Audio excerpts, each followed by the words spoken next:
زیتون T V, بدلیں زندگی۔ علامات کبریٰ کا ذکر، بڑی علامتیں جو کہ بالکل خرق عادت کے انداز میں ہوگی، جن کا معاملہ جو ہے وہ آپ کے ناپ تول میں نہیں آ سکتا، آپ کی کیمسٹری فزکس اس کا جو ہے وہ نہیں کر سکتی، ادراک ہوگا یہ قیامت کی۔ ان میں نمبر 1 کیا ہے؟ ایک بہت بڑا دھواں آئے گا، پوری دنیا کو لپیٹے گا۔ نمبر 2، دجال کا ظہور ہوگا، جو اپنی خدائی کا دعویٰ لے کر آئے گا اور بنوائے گا۔ اس کے ہاتھ میں ہو جائیں گے، قبضے میں ہو جائیں گے سارے ذرائع پیداوار کے۔ اس کی طرف پہلا قدم اٹھ چکا ہو، ٹرپس کے نام سے معاہدہ ہو چکا ہے۔ کوئی ملک اپنا بیج پیدا نہیں کر سکتا ہو، یہ بیج ہم نے ڈیولپ کیے ہیں۔ ان کے ڈیولپمنٹ سے پہلے تم ایک ایکڑ سے کتنی گندم لیتے تھے، آج کتنی لے رہے ہو؟ کس بنا پر؟ جینیٹکس کا جو کام ہم نے کیا ہے اس کی بنا پر ہونا۔ ہاں تو ہمارا حق ہے، اس کی رائلٹی ہمارے پاس آنی چاہیے۔ لہذا صرف ان اداروں سے، ملٹی نیشنل سے خریدا جائے گا بیج، اور بیج بھی وہ دیں گے وہ کہ جس سے جو فصل اگے گی وہ بیج نہیں لا سکتی، وہ بیج کا کام نہیں کر سکتی۔ جیسے آپ کو معلوم ہے کہ آپ کے ہاں جو گوشت کھایا جاتا ہے مرغے کا، تو مرغا وہ جو ہے اس میں، مرغا ہو یا مرغی ہو، اس کے اندر کوئی وہ کیفیت ہی نہیں ہے۔ ان کے انڈے جو ہے ان سے آپ بچے حاصل نہیں کر سکتے، ہے تو انڈا، دیکھنے کو تو انڈا ہے، لیکن وہ بنڈا جو ہے اس سے بچہ تو نہیں حاصل کر سکتے۔ ایسے ہی وہ گندم کا بیج دیں گے، نظر آئے گی گندم، لیکن اس کے اندر وہ صلاحیت نہیں ہے کہ اس سے جو فصل اگے گی اس کا نتیجہ جو ہے وہ بھی آپ لے سکیں۔ یہ ہونا ہے، اللہ جانے، قدم اٹھ رہے ہیں ادھر۔ پھر یہ ہے کہ دابۃ الارض، زمین سے ایک حیوان نمودار ہوگا، زمین شق ہوگی۔ ابھی میں کہہ رہا ہوں خرق عادت ہے، یہ چیزیں وہ نہیں ہیں جو ہماری کسی حساب کتاب میں جو باتیں پہلے آئی ہیں وہ تو حساب کتاب میں آ رہی ہیں، ساری سمجھ میں آ رہی ہیں، ساری چیزیں مشاہدہ ان کا ہو رہا ہے۔ لیکن یہ ہے کہ دابۃ الارض، یہ کہتے ہیں کہ کوہ صفا، اس میں تو نہیں ہے حدیث میں، کوہ صفا پھٹے گا اور اس میں سے ایک حیوان دابہ وہ ظاہر ہوگا، تو اسی لیے فرمایا ہے وَإِذَا وَقَعَ الْقَوْلُ عَلَيْهِمْ أَخْرَجْنَا لَهُمْ دَابَّةً مِّنَ الْأَرْضِ تُكَلِّمُهُمْ، تو ہم اندر سے پیٹ کے چیر کر زمین کے پیٹ کو ایک حیوان کو برآمد کریں گے جو انسانوں سے بات کرے گا، گفتگو کرے گا۔ نمبر 4، طلوع الشمس من المغرب، یہ بھی خرق عادت۔ سورج تو طلوع ہوتا ہے مشرق سے، غروب ہوتا ہے مغرب میں، لیکن اس وقت معاملہ الٹا ہو جائے، یعنی جو کائنات کے اندر جو گڑبڑ ہوگی کچھ سمجھ میں بات آتی ہے کہ یہ معاملہ جو ہے، یہ تو اس پورے سولر سسٹم کو اگر بدل دیتے ہیں تو مشرق مغرب ہو جانا، مغرب مشرق ہو جانا، یہ سمجھ میں آنے والی بات ہے۔ اس کے بعد ہے عیسیٰ ابن مریم کا نزول، جس کے بارے میں آج میں نے گفتگو کی ہے تفصیل سے۔ یہ نزول ہونا ہے، یہ علامات قیامت میں سے حضور نے بیان فرمایا ہے، اور قرآن مجید کی جو اصطلاحات ہیں اس کے حوالے سے میں نص قطعی جو ہے وہ میں آپ کے سامنے رکھ چکا ہوں۔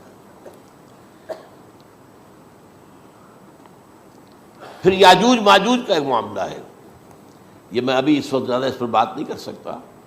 حضرت عیسیٰ علیہ السلام کے نزول کے بعد 2 کام ہوں گے، یہودیوں کا قلع قمع ختم، تمام یہود، ایک کام تو یہ ہونا ہے، اور نمبر 2 عیسائیت کا ختم ہو جانا۔ عیسائیت کی نفی کر دیں گے، بھائی تم مجھے خدا کا بیٹا بنائے بیٹھے ہو، میں تم خدا کا بیٹا نہیں ہوں، میں تو اس کا بندہ ہوں، رسول ہوں، میں نے تم سے کب کہا تھا کہ مجھے خدا کا بیٹا بناؤ۔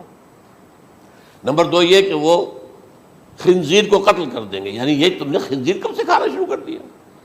میں تو تم کو نکاح اجازت دے کر گیا تھا، یہ تو شریعت موسوی میں حرام تھا، اور میں کہہ کر گیا تھا کہ یہی شریعت تم پر لاگو رہے گی، ہاؤ کم تم نے کیسے یہ؟ آج بھی بہت سے رومن کیتھولکس جو ہے وہ سور نہیں کھاتے، وہ اس میں ہے ان کے اندر کچھ نہ کچھ بات جو ہے جو حضرت عیسیٰ کی تعلیمات کا کچھ اثر ان کے ہاں ہے۔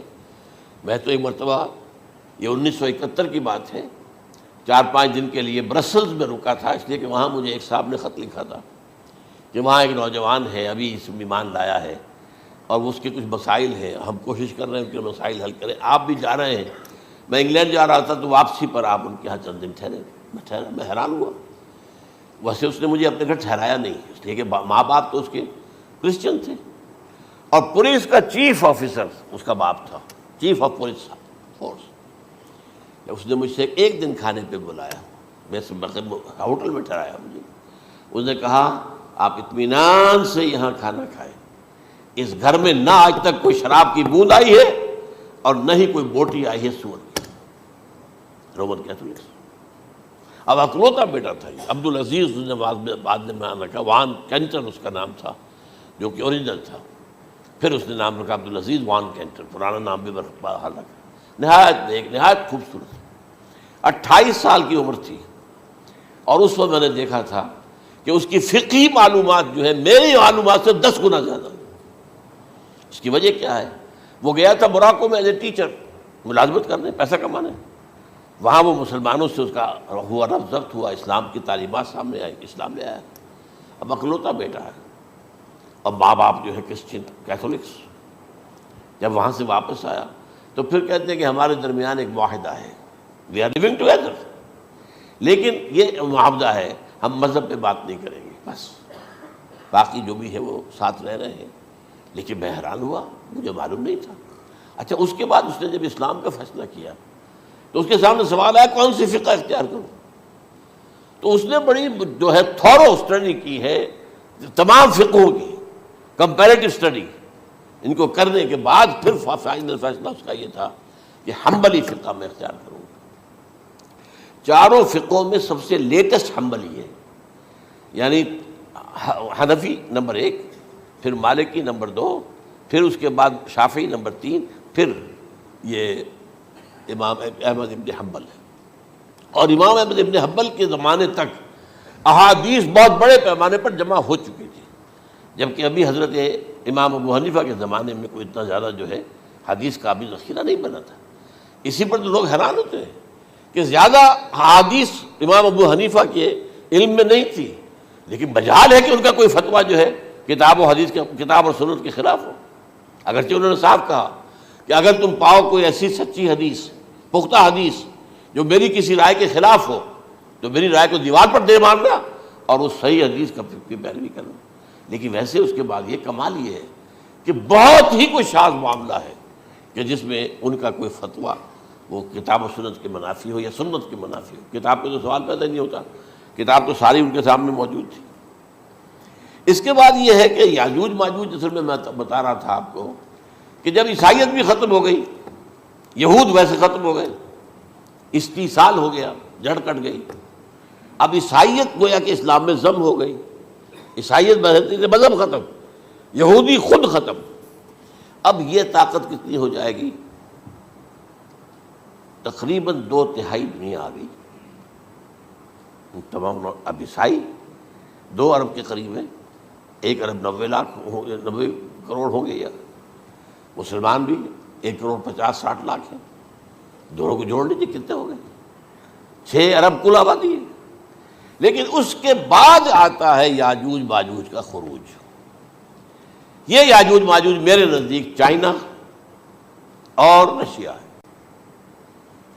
ان کی مجموعی طاقت اتنی ہوگی، اور یہ اس طرح آئیں گے ہر اونچائی پر سے اترتے ہوئے، پھسلتے ہوئے، جیسے 1962 میں جب وار ہوئی تھی بٹوین چائنا اینڈ انڈیا 1962 میں، تو وہ اس وقت کا نقشہ مجھے آج بھی اخبارات میں پڑھتا تھا تو یاد، waves after waves of Chinese soldiers were coming down the slopes of Himalayas۔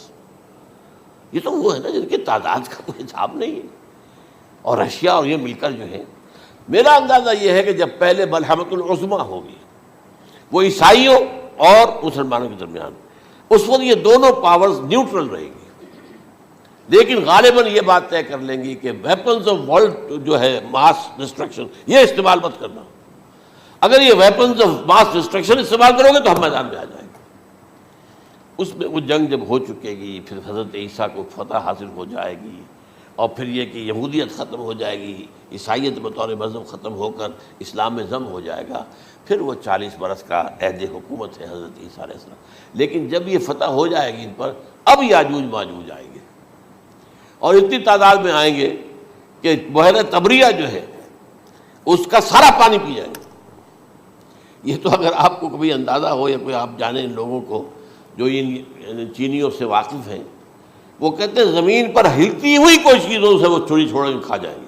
جہاں وہ جاتے ہیں ایز اے لیبرر، وہاں کے جو سارے کتے ہیں ختم، ساری بلیاں ختم، ہر شے، وہ جو سانپ کھاتے ہیں، ہر چیز کھاتے ہیں، اور یہ تمام ایسٹرن کنٹریز کے اندر ہوتا ہے، بڑی ڈیلیشس ڈشز ہیں یہ، سانپ وغیرہ وغیرہ، اور یہ جس طرح کھا جائے، پانی پیا ایک قطرہ نہیں رہے گا اس پر. تو پھر جو ہے اللہ تعالیٰ اس وقت جو ہے اس میں ایک ایسی بیماری پیدا کرے گا یہ سب مر جائیں. یہ معجزے سے ہوگا، یعنی ان کے اوپر فتح جو ہے وہ عام لڑائی کے ذریعے سے نہیں ہوگی، بلکہ اس کے اوپر فتح جو ہوگی وہ اللہ تعالیٰ سے بوجھ، ایک بیماری پیدا ہوگی سب مر جائے گا. اور اس کے بعد اللہ تعالیٰ ایسے پرندے بھیجے گا بڑی لمبی لمبی گردنوں والے، وہ ان سب کو کھا جائیں گے. جیسے ہمارے ہاں گدھ ہوتے ہیں وہ ان کو صاف کر دیں گے. ورنہ تو یہ ہے کہ پوری دنیا کے اندر جو بدبو اور جو پیدا ہوتا معاملہ اس سے، تو اس نوع انسانی کی بقا ممکن نہیں تھی. ان کے خاتمے کے بعد پھر یہ ہوگا کہ حکومت اسلامی جو ہے پوری دنیا میں حضرت مسیح علیہ السلام کی ہوگی. 45 برس وہ رہیں گے، اسی میں وہ کہلن بھی آ جائے گا، وہ فی المہد و کہلن جو میں نے شروع میں بیان کیا تھا. اسی میں پھر یہ ہے کہ وہ شادی بھی کریں گے، ان کی اولاد بھی ہوگی، اور پھر ان کا انتقال ہوگا تو حضرت حضور صلی اللہ علیہ وسلم کے حجرے میں، وہیں پر جہاں حضور اور ابو بکر اور عمر رضی اللہ تعالیٰ عنہم دفن ہیں، وہیں پہ ان کو دفن کیا جائے گا. اور قیامت کے دن حضور فرماتے ہیں کہ میں اور یہ تینوں ساتھ نکلیں گے. تو یہ ہے والات و واقعات.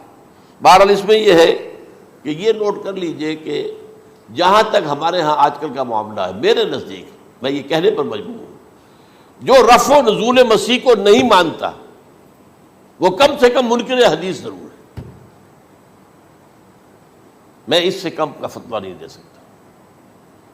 اب یہ ہے کہ جو لوگ مہدی کو نہیں مانتے ان کا معاملہ میں مختلف سمجھتا ہوں. چند منٹ لے رہا ہوں آپ کے، اور اس لیے کہ ان کی حدیثیں صحیحین میں نہیں ہیں، بخاری مسلم میں نہیں، اور یہ کہ بہرحال ان کا معاملہ جو ہے وہ ایسا نہیں ہے حضرت عیسیٰ کا. حضرت عیسیٰ کے آنے کا جو کچھ ہوگا وہ تو میں نے آپ کے سامنے بیان کر دیا. لیکن یہ ہے کہ حضرت مہدی ہمارے نزدیک اس میں خرق عادت کوئی ہے ہی نہیں. جیسے ہر صدی کے مجدد ہوتے ہیں، آخری صدی کے مجدد وہ ہوں گے، اور میرے نزدیک یہی آخری صدی ہے، اور اسی میں حضرت مہدی کا ظہور ہو جانا. سعودی عرب میں کوئی خانہ جنگی ہوگی کسی بادشاہ کے انتقال پر، اور پھر اس وقت یہ ظاہر ہوں گے. اس وقت ملک کے حالات کو سنبھالنے کے لیے لوگ ان کو زبردستی نکالیں گے، چھپے ہوئے ہوں گے ایک گھر میں. یہ حضرت ام سلمہ رضی اللہ تعالی عنہ کی روایت ہے کہ ایک بادشاہ کے انتقال پر یہ خانہ جنگی ہو جائے گی، اور ایک شخص مدینے سے بھاگ کر مکے میں چھپ جائے گا. یہ تو ہے ان کے الفاظ، میں توجیہ کر رہا ہوں. یہ لوگ ان کی طرف دیکھ رہے ہوں گے کہ یہ جو وقت آیا ہے فتنے کا ہماری قوم پر، ہمارے ملک پر، تو ان کی شخصیت ایسی ہے کہ یہ بیچ میں آئیں، صلح صفائی کرائیں، اور وہ جو ہے اس ذمہ داری سے بچ کر بھاگیں گے اور جا کر مکے میں چھپ جائیں گے. پھر لوگ انہیں تلاش کر کے نکالیں گے اور زبردستی ان کے ہاتھ پر بیعت کریں گے، ورنہ وہ اتنے بڑے منصب کو. اور پھر یہ بھی ہے، ایک حدیث میں آتا ہے یصلحو فی لیلۃ واحدہ، ایک رات میں ان کی مکمل اصلاح کر دیں گے. یعنی اگر کوئی تھوڑا بہت نقص اور عیب کوئی ہوا بھی، کوئی کمی کوتاہی ہوئی بھی، تو اللہ تعالیٰ ایک رات میں اصلاح کروا دیں. لیکن ہمارے نزدیک اس قدر کوئی خرق عادت ہے ہی نہیں. البتہ جو کہتے ہیں اہل تشیع، وہ خرق عادت ہے کہ ان کے 12ویں امام جو ہے وہ بچپن ہی کے اندر اس خوف سے کہ جو بنو عباس بادشاہ ہیں وہ ان کو قتل کر دیں گے، تو وہ ایک غار میں چھپا دیے گئے. اب وہ 1200 برس سے اس غار کے اندر چھپے ہوئے، اور اس کے بعد وہ ظاہر ہوگی، وہ امام مہدی ہوں گے. اس میں خرق عادت ہے. لیکن میں یہ کہتا ہوں کہ محض خرق عادت کی بنیاد پر ہم اس کی نفی نہیں کریں گے. کیوں؟ کیا ہم یہ نہیں مانتے کہ اصحاب کہف 300 برس تک سوئے رہے؟ یہ کیا عام بات ہے؟ حضرت عزیر علیہ السلام اللہ نے انہیں موت دی، موت، اور 100 برس کے بعد زندہ کر کے اٹھا لیا. تو خرق عادت حضرت عیسیٰ کو ہم اتنا بڑا خرق عادت مانتے ہیں کہ اٹھا کر آسمان پر، تیسرے آسمان کے اوپر ہیں، موجود ہیں، اب بھی ہیں. شب معراج میں تیسرے آسمان پر حضور کی ملاقات ان سے ہوئی. تو یہ خرق عادت کی بنیاد پر نفی نہیں ہم کرتے. ہو سکتا ہے، لیکن یہ کہ اس کے لیے ہمارے پاس کوئی دلیل نہیں، کوئی احادیث نہیں، کچھ نہیں، اس لیے ہم اس کو نہیں مانتے. البتہ خود وجود جو ہے حضرت مہدی کا وہ کوئی عجیب بات نہیں ہے. وہ تو جیسے پہلے بھی آئے ہیں ہمارے مجددین، ایسے مجدد ہوں گے اور دین کو تازہ کر دیں گے. ایک صحیح اسلامی ریاست جو ہے وہ عرب میں قائم ہو جائے گی دوبارہ. حضور نے فرمایا وہ عدل اور انصاف سے عرب کو اسی طرح بھر دے گا جیسے کہ وہ اس سے پہلے ظلم اور جور اور زیادتیوں کے سے بھری ہوئی ہوگی. تو یہ کام ہوگا، یہ تو مجدد کا کام ہوتا ہی ہے. اس حوالے سے. لیکن بہرحال میں نے پھر بھی کہا کہ اگر احادیث کی کمزوری کی وجہ سے کہ صحیح عین میں نہیں ہے، اگر کوئی شخص انکار کرے تو مجھے کوئی اعتراض نہیں ہے، ٹھیک ہے. لیکن جو حضرت عیسیٰ کے نفع سماوی اور حضرت عیسیٰ کے نزول کا انکار کرتا ہے، وہ کم سے کم، میں انہیں اور آگے کوئی فتویٰ نہیں دیتا کہ وہ کافر ہو گئے یا یہ ہو گئے یا وہ ہو گئے، لیکن منکر حدیث کے لائن میں تو وہ لازماً کھڑے ہو گئے.